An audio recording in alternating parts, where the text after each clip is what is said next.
Shalom, jemaat Tuhan yang Tuhan kasihi. Jumpa lagi dalam Daily Devotion pada saat ini. Mari kita sama-sama merenungkan firman Tuhan yang terambil dari kitab Hakim-Hakim pasal yang ke-11 ayat 11. Demikian firman Tuhan. Maka Yefta ikut dengan para tua-tua Gilead, lalu bangsa itu mengangkat dia menjadi kepala dan panglima mereka. Tetapi Yefta membawa seluruh perkaranya itu ke hadapan Tuhan di Mizpa. Kekasih dalam nama Tuhan Yesus Kristus, siapakah Yefta? Yefta adalah anak perempuan Sundal. Nama ayahnya bernama Gilead. Dan tentunya Gilead punya anak sah. Ketika anaknya semakin besar, maka Yefta tersisih. Yefta diusir. Yefta tidak diperhitungkan, sehingga Yefta mengalami luka batin, mengalami luka hati, sehingga mau tidak mau Yefta harus meninggalkan keluarganya, dan Yefta pergi ke tanah Tob. Oleh karena Yefta memiliki hati yang pedih, hati yang terluka, luka batin, maka pada waktu Yefta ada di Tob, Yefta bergaul dengan para petualang-petualang. Yefta bergaul dengan para perampok. Dengan kata lain, bahwa hidup Yefta ditawan oleh hukum dosa, sehingga perbuatan sering membuahkan kedagingan, membuahkan kejahatan. Suatu saat, kekasih dalam nama Tuhan, bangsa Israel mengalami ketakutan oleh karena mau diserang oleh bangsa Amon. Maka para tua-tua Gilead pergi ke tanah Tob untuk menjumpai Yefta, untuk menjadi panglima pemimpin menghadapi bangsa Amon. Kekasih dalam nama Tuhan Yesus Kristus, ketika para tua-tua Gilead datang menjumpai Yefta, Yefta membuka hati. Yefta mau menerima tawaran dari para tua-tua Gilead.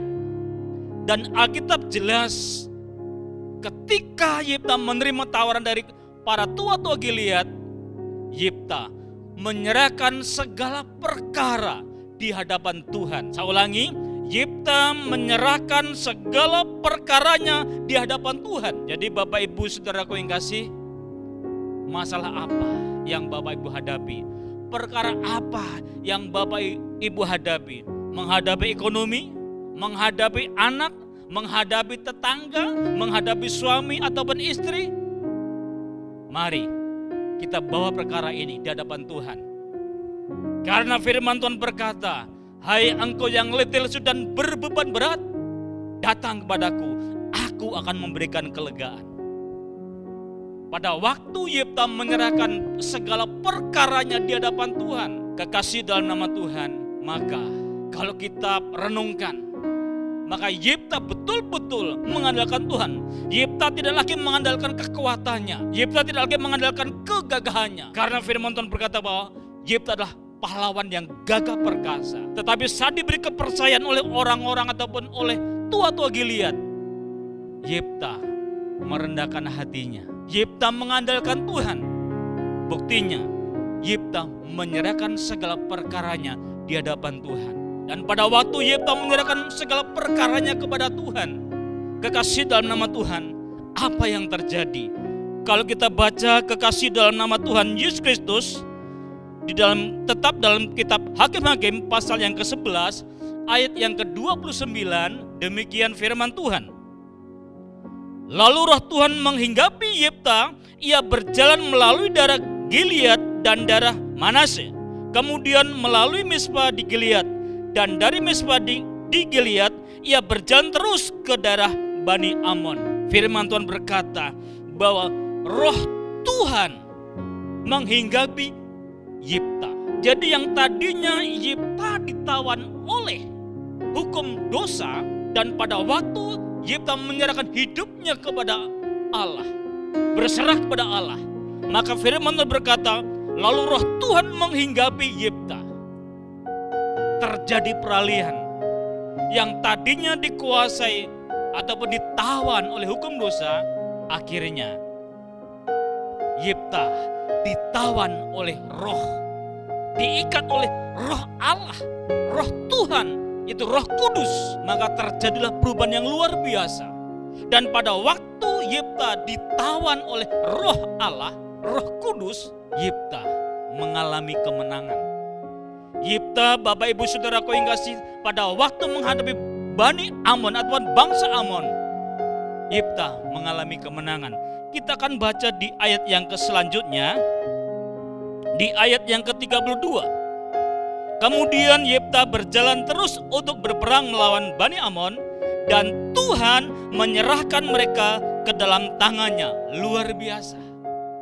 Jadi pada waktu Yifta berserah kepada Allah dan ditawan oleh Roh Kudus, Yifta mengalami kemenangan. Yifta mengalami kemenangan. Jadi Bapak Ibu Saudaraku yang kasih dalam nama Tuhan, jemaat Tuhan yang Tuhan kasihi, mari pada saat ini serahkan hidupmu kepada Tuhan. Serahkan hidupmu kepada Tuhan, maka Tuhan yang akan memberikan kemenangan. Dan firman Tuhan berkata, hanya dekat Allah saja aku tenang. Jadi jelas bahwa roh Allah, Roh Kudus membawa kemenangan, Roh Kudus membawa ketenangan. Dan Roh Kudus mengubah hidup Yifta. Luar biasa. Jadi kekasih dalam nama Tuhan, mari setiap kita harus membuka hati, mau diubahkan oleh Roh Kudus. Karena Roh Kudus tatkala mengubahkan hidup kita akan diperbarui. Dan kita akan ada sukacita yang luar biasa. Saya lanjutkan pembacanya. Di ayat yang ke-33 dari Hakim-Hakim pasal yang ke-11. Ia menimbulkan kekalahan yang amat besar di antara mereka, mulai dari Arear sampai dekat Minit, 20 kota banyaknya, dan sampai ke Abel Keramim, sehingga Bani Amon itu ditundukkan di depan orang Israel. Bani Amon ditundukkan di depan Israel.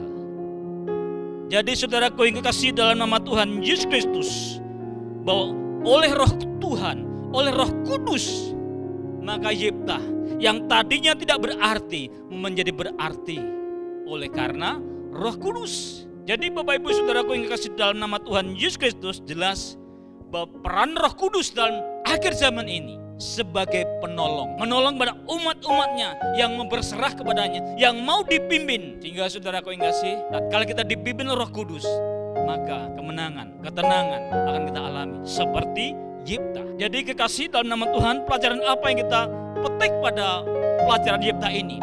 Yang pertama, bahwa Yifta membawa kemenangan bangsa Israel.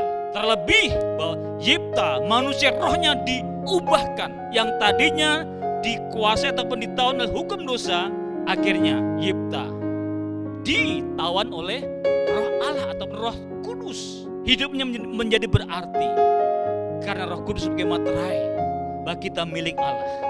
Puji Tuhan, Tuhan memberkati. Kita satu di dalam doa. Bapa Surgawi, Bapa yang kami panggil dalam nama Tuhan Yesus Kristus, saat ini Tuhan kami sudah dengar renungan firman-Mu tentang hal Yifta. Tuhan, kalau Engkau telah mengubah hidup anak Yifta, Engkau pula akan mengubah hidup kami ya Tuhan, sehingga hidup kami berarti di hadapan Engkau. Terima kasih Tuhan, terima kasih Yesus. Berkati jemaat-Mu, lawat setiap jemaat-Mu ya Tuhan. Dan Engkau Allah yang luar biasa, memberkati bangsa kami, pulihkan bangsa kami ya Tuhan, sehingga Bapa, para pemimpin bangsa kami menjadi kuat dan mengandalkan Engkau. Terima kasih Bapa, terima kasih Yesus. Dan biar Bapa damai sukacita di surga menyertai kita semua dari sekarang sampai Maranatha Tuhan datang kembali. Dalam nama Tuhan Yesus Kristus. Haleluya. Amin. Shalom. Puji nama Tuhan. Tuhan memberkati. Dan sampai jumpa lagi di Daily Devotion yang akan datang. Tuhan memberkati. Amin.